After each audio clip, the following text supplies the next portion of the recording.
All right, I guess we will go ahead and get started tonight. First of all, I want to say thank you all for coming and being part of our Wednesday night Bible study. It's always an encouragement.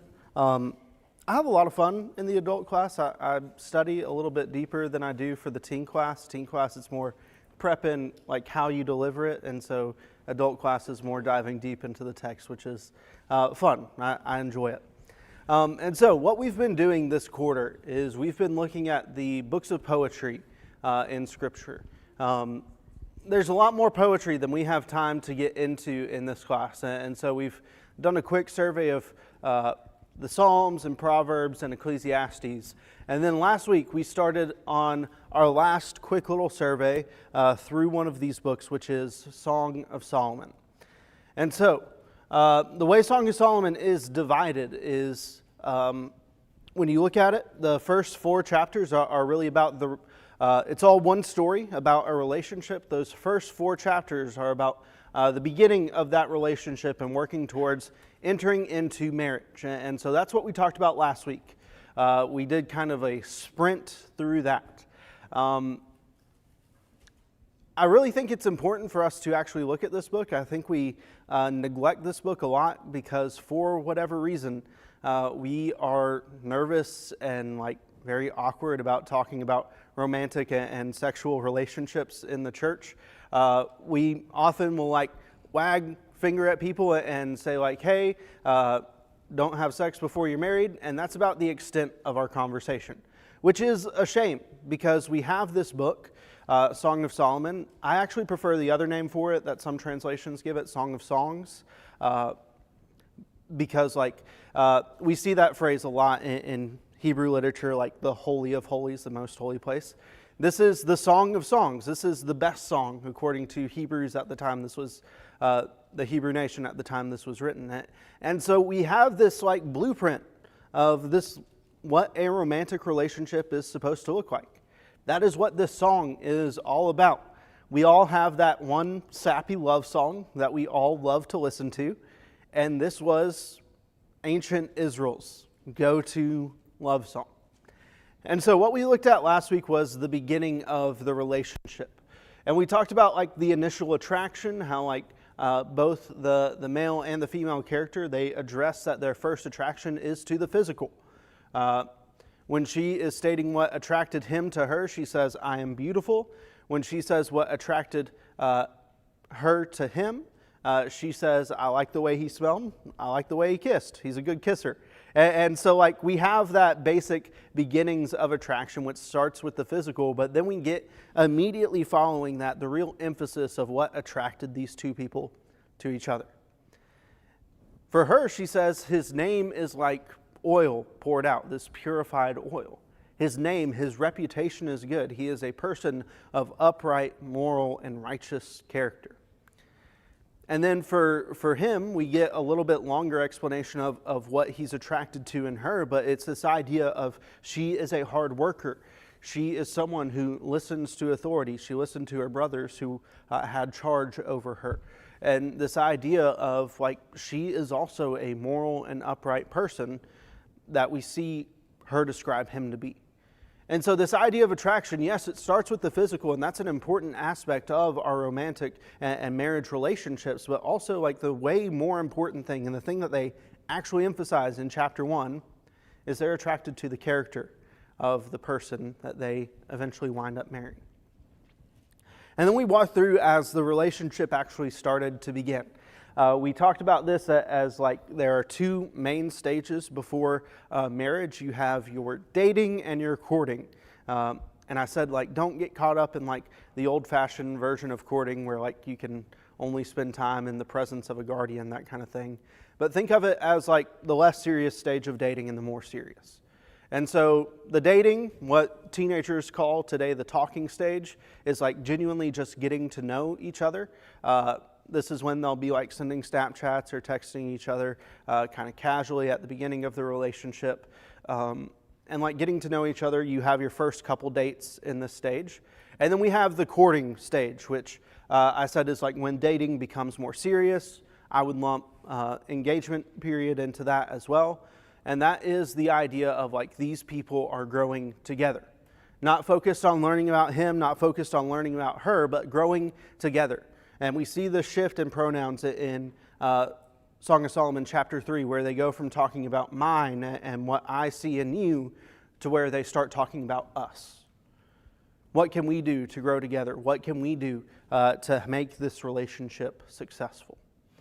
And then we get to about halfway through chapter 3, and we get to the actual wedding ceremony, where we see them get together, and there is a lot of beautiful imagery in verses 6 through 11. But we talked about how this idea of marriage is not just something that two people make. We focused on chapter 3, verse 6, where Solomon writes, "What is coming up from the wilderness like columns of smoke, perfumed with myrrh and frankincense, with all the fragrant powders of a merchant." That idea of like the wedding procession is coming through.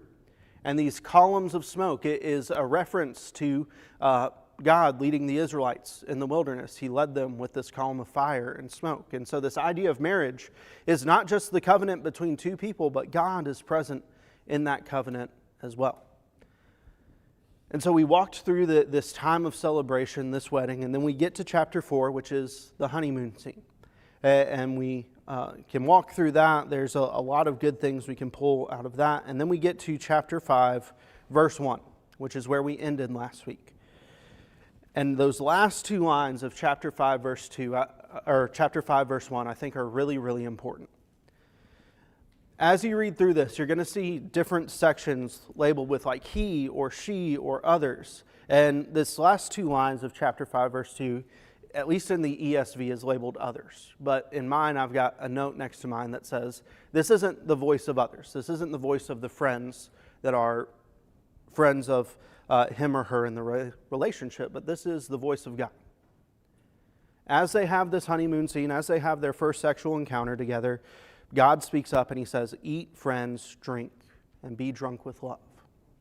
Because a common refrain that happened in chapters 1, 2, and 3 is this idea of not stirring up passion until this time is ready, this idea of not having sex until marriage, and this idea of the man and woman having to restrain themselves. And that is something that if we've been in a marriage relationship, we understand it is a temptation. And like there is a proper time for it. And I really love the commentators who have pointed out that that is most likely the voice of God saying, yes, sex is a gift from God, but it's for this proper time.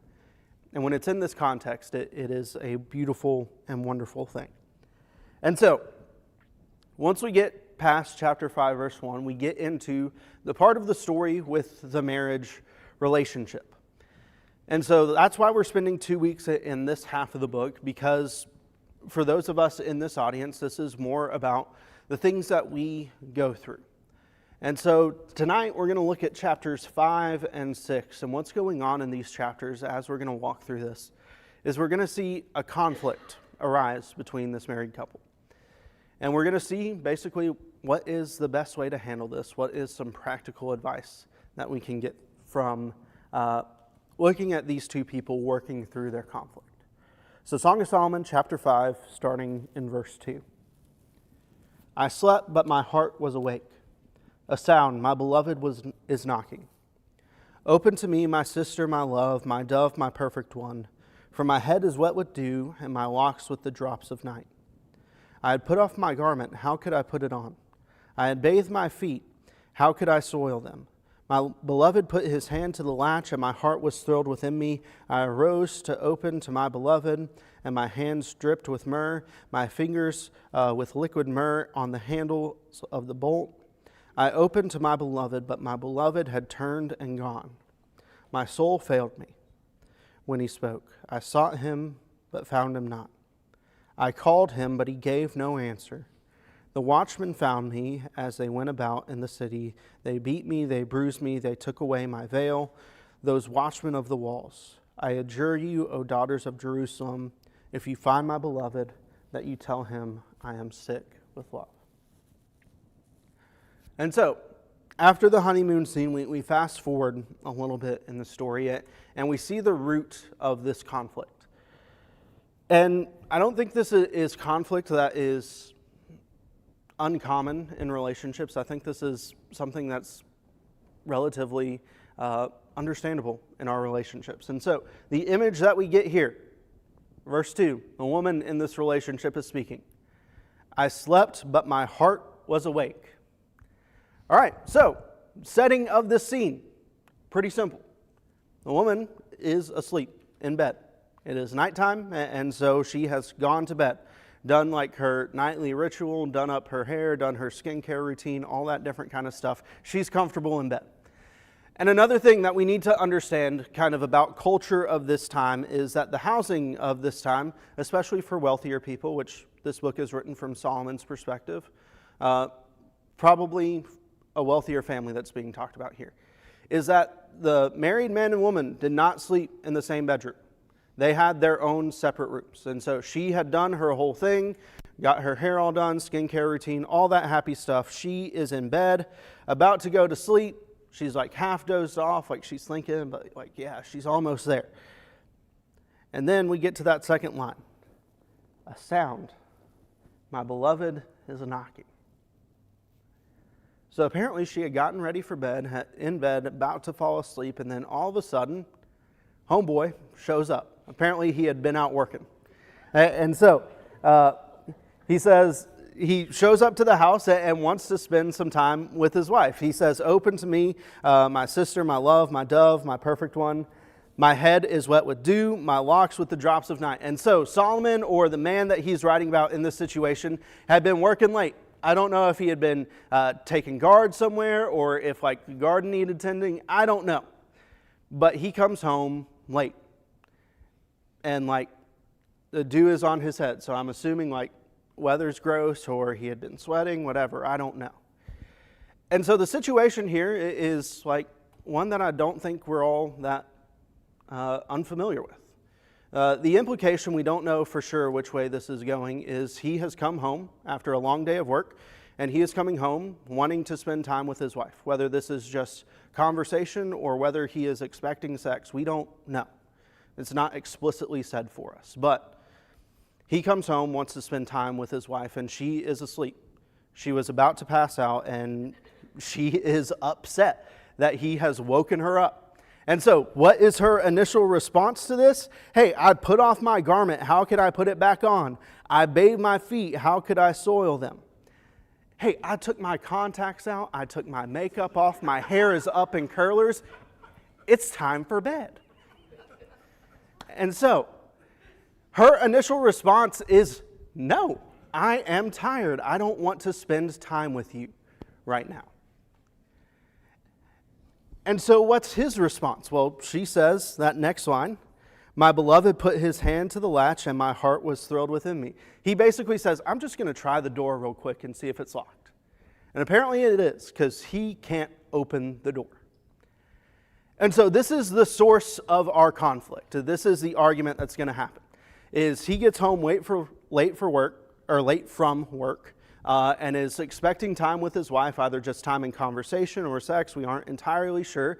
And she says, no, I'm tired.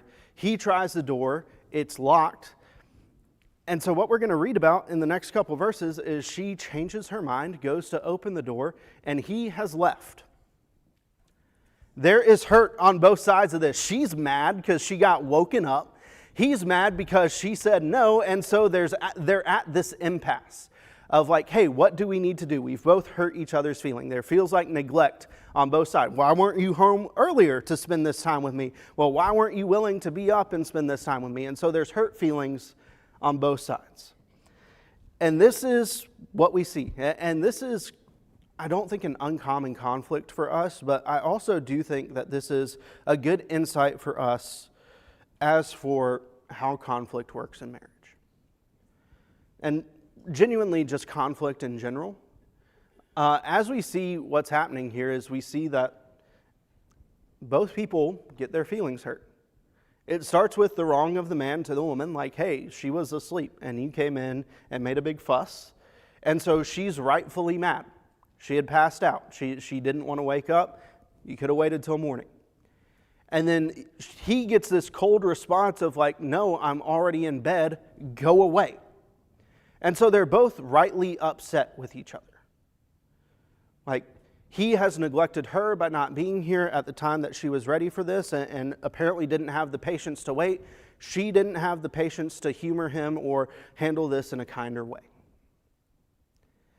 And so it starts off with this conflict of both people are hurt. Both people feel harmed. Something that I want us to see here, though, in the immediate aftermath of this hurt, is there is no immediate retaliation to the hurt.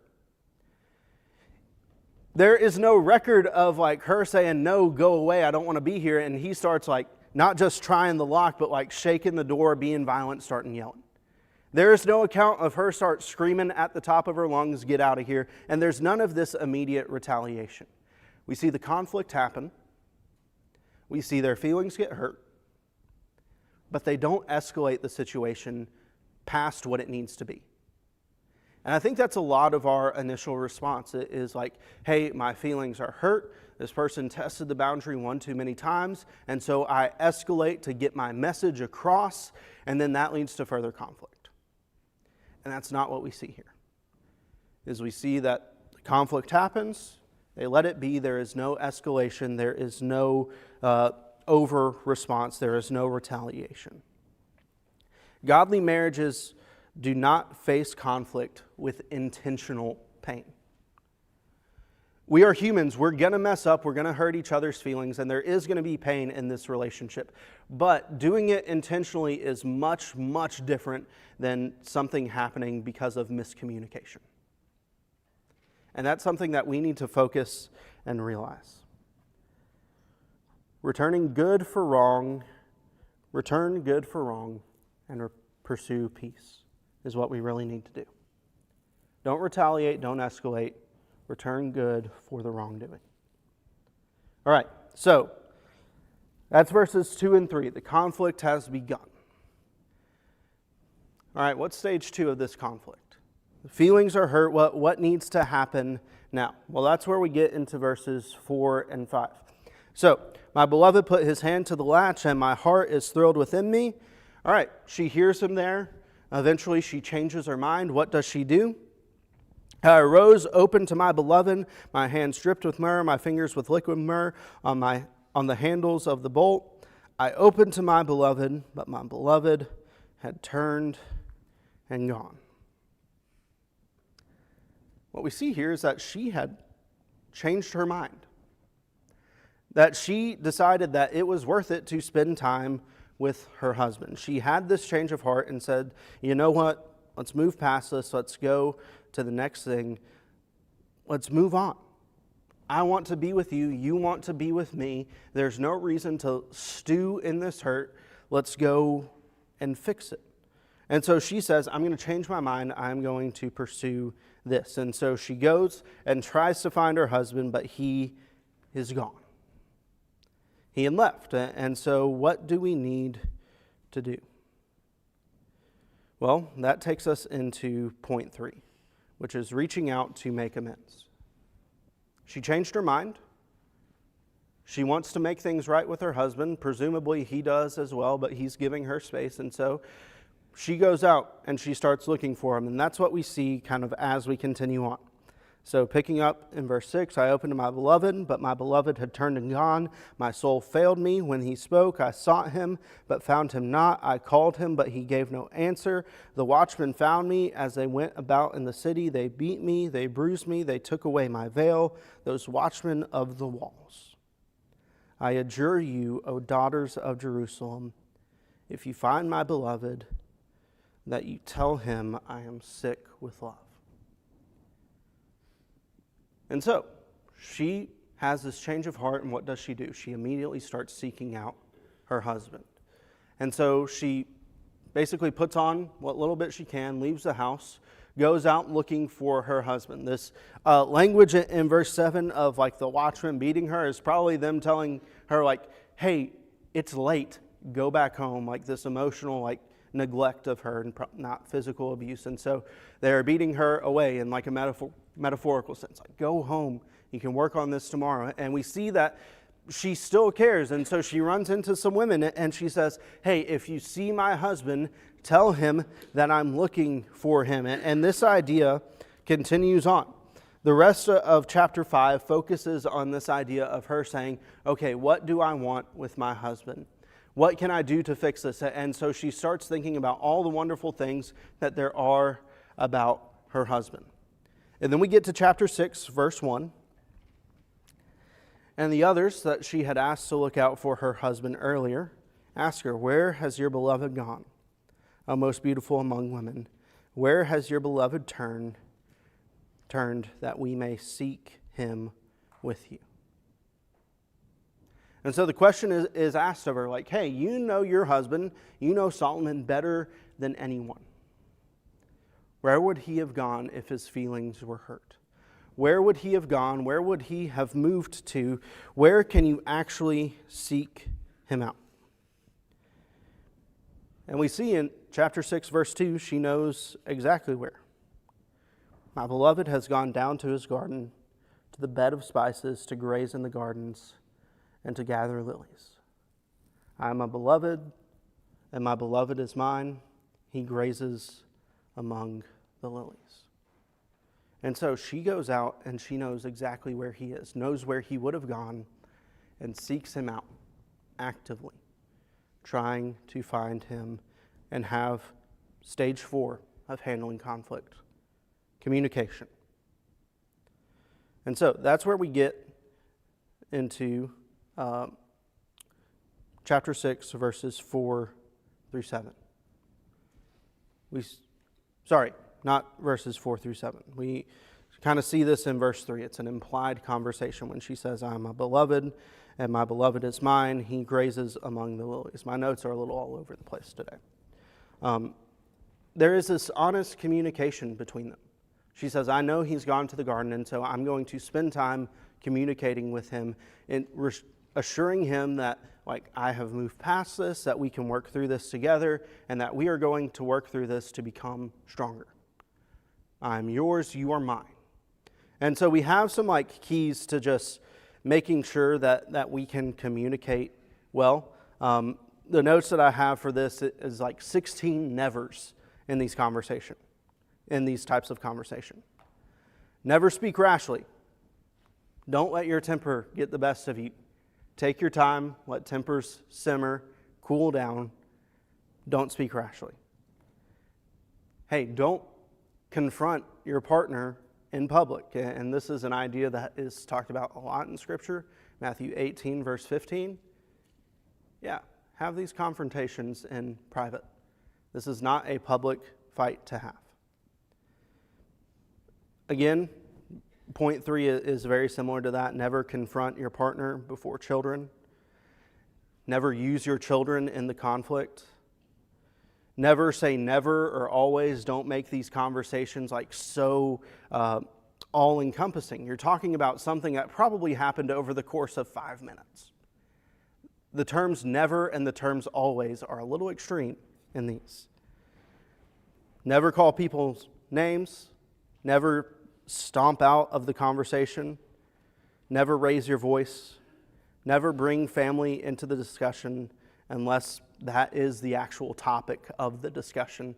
We all know that in-laws in certain situations can push buttons, but don't bring that up unless that is the actual topic of the conversation.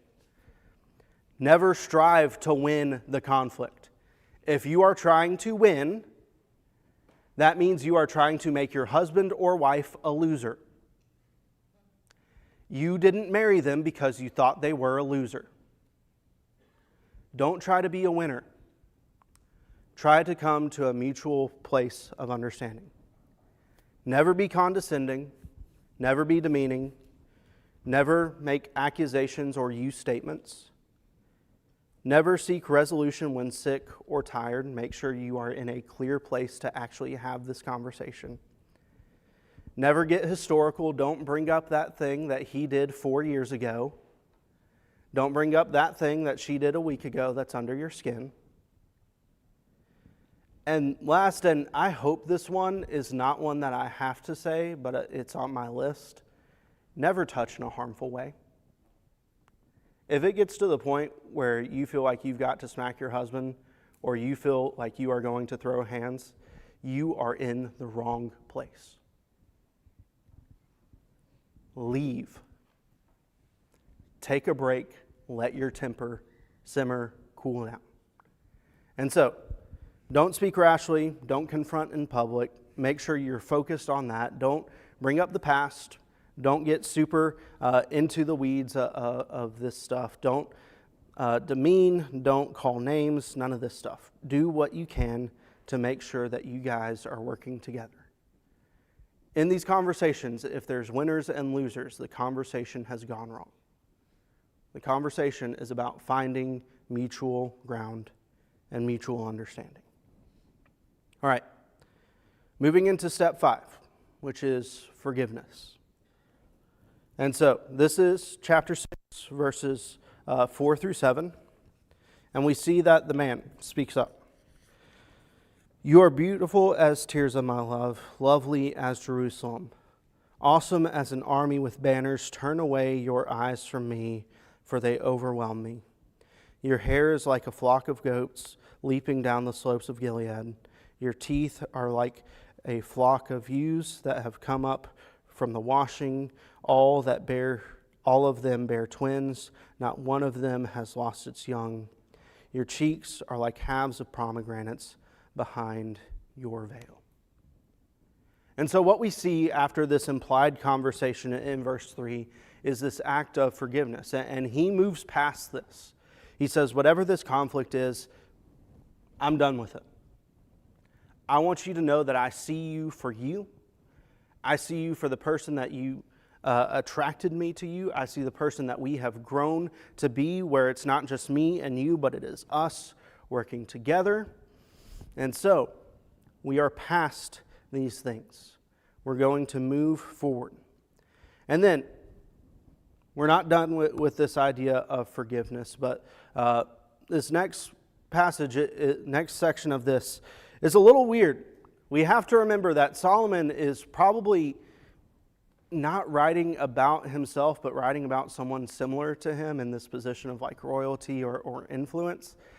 And so this statement gets a little weird for us, and men, or women, if you bring this up in conversation, expect another conflict would be my guess. But verse 8, there are 60 queens and 80 concubines and virgins without number. My dove, my perfect one, is the only one of her mother, pure to her who bore her. The young women saw her and called her blessed, the queens and concubines also, and they praised her. Who is this that looks down at the dawn, beautiful as the moon, bright as the sun, awesome as an army with banners?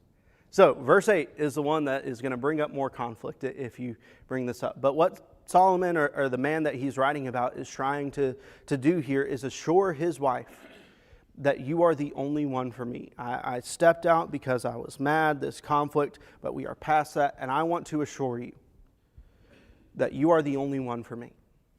This conflict has not driven us apart.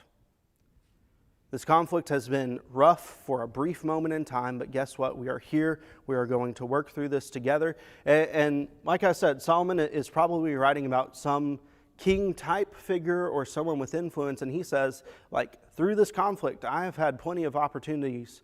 People have sought me out to have romantic relationship, to have this sexual encounter, this infidelity. And he says, I'm not about that. What I am about is you and you alone. And gives that reassurance. And then we have verses 11 and 12, where she speaks up. I went down to the nut orchard to look at the blossoms of the valley, to see whether the vines had budded, whether the pomegranates were in bloom. Before I was aware, my desire set me among the chariots of my kinsman, a prince. What we see is she says, same thing. This imagery of like her going down to this orchard to see if the trees had finally come into bloom and had come into blossom. This is speaking a metaphor here. Has our relationship bloomed? Have we come to a point where we're able to work through this and come to something stronger? Come to something better? Has our relationship grown through this conflict? And what she comes to is she says, yes, it has. I went there and I saw it. And before I was aware, before I knew what happened, I saw you.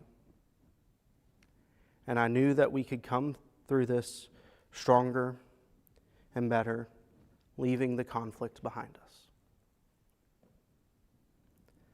And that brings us to our sixth point of managing conflict, which is greater closeness and joy. Verse 13, return, return, O Shulamite. Return, return, that we may look upon you. Why should you look upon the Shulamite as upon a dance before two armies? What we see here is this is a call to return to where they once were. And so we go back to where we were at the beginning of conflict. They go back home. And what you read in chapter 7 is you read another description of sex between this couple. We see a description of romance and them coming back together and coming back in a way that is stronger and in a way that they have grown together. The point of conflict is not to have winners or losers. The point of conflict is to grow as a couple. When we look at what causes conflict, it's typically, hopefully not an intentional hurt, but because there has been some unintentional hurt in the relationship. Whether it's a lack of attention, whether it is negligence of something that needs to be done, whatever it is, typically conflict in marriage has to deal with this idea of there has been some kind of neglect. Whether it was something as simple as the dishes or whether it was something much more complicated than that.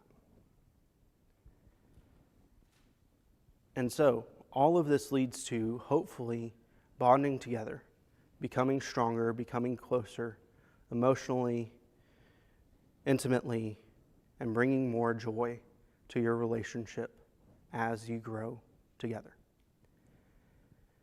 And so, our 6 steps of conflict in our marriage relationship, again, it all starts with the conflict in and of itself just starting. And so, both people feel harmed. In the case of this, there was emotional neglect. Hey, you should have been here at home when we could have spent time together. Hey, you should have been open to this when I got home. What happened? Where is the love? Where is the feeling? Where is the intimacy? Where is all this wonderful thing? And so they both feel neglected. They both feel hurt. But they didn't retaliate. They didn't escalate the argument to make it worse. They took their time to cool down, and eventually there was a change of heart. They wanted to pursue each other. They wanted to grow closer to each other. They wanted to resolve the conflict. And so we see her step out of her room and move to fix the conflict. She seeks out her partner, searches all over the city to find him, searches until she finds him in his garden, and then they have this conversation. A healthy conversation.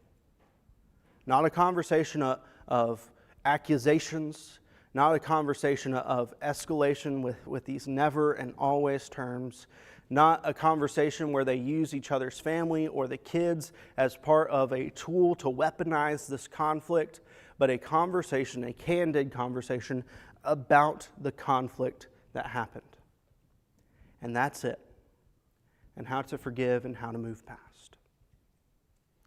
And once they had that conversation, there is this forgiveness, this assurance of like, yes, we had this argument, yes, we had this conflict, but you are the one for me. I have chosen you, you have chosen me, I am yours, you are mine. We are going to work through this together to become stronger.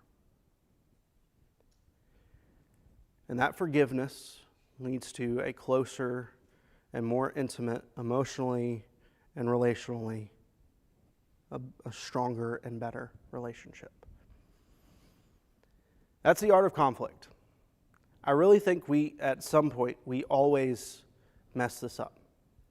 Whether it's in thinking that the conflict is one-sided, I was the only one who was hurt, that there was absolutely nothing wrong that I did in this conflict. Let me tell you something. If you're thinking that, think again. In these conflicts, there is always some amount of wrong. Now, it may be lesser, it may be way lesser, but there is some wrong that you did in this conflict. It may be in the way that we talk to each other when we seek each other out to try and fix us. It could be that you bring up the past. It could be that you bring up things that aren't relevant to the argument. It could be that you weaponize children. It could be that you weaponize in-laws. Stop it. Work together. Work to grow closer together. I know that this is way earlier than it should be. The bell has not rung yet, but that is what I've got. And honestly, if you have questions about this, I have been married for 3.5, almost 4 years. I don't think I'm the person to talk to about this. I told you what the Bible has to say about it. If you need help past that, elders, that's on y'all. All right. I love y'all. I know it's early, but we'll say prayer and then we'll be done. Let's pray. God, we come before you now. We want to thank you for this time that we had to study your word and study about the marriage relationships that you give us. We understand the impact that they have on our individual lives, the lives of our families, and the lives of those around us, and we can't thank you enough for the blessing that these are. We want to ask you that you help us to pursue and grow these relationships in a way that is in the way that you desire. And we pray that as we've studied about conflict in our marriage relationships, that you help us to have these conflicts in a way that is going to help us grow together. Not in ways that's going to divide us further apart, but ways that are going to help us grow closer together and show the love that you have for the church and for the world to the people around us. We can't thank you enough for Jesus, and it's in his name we pray. Amen.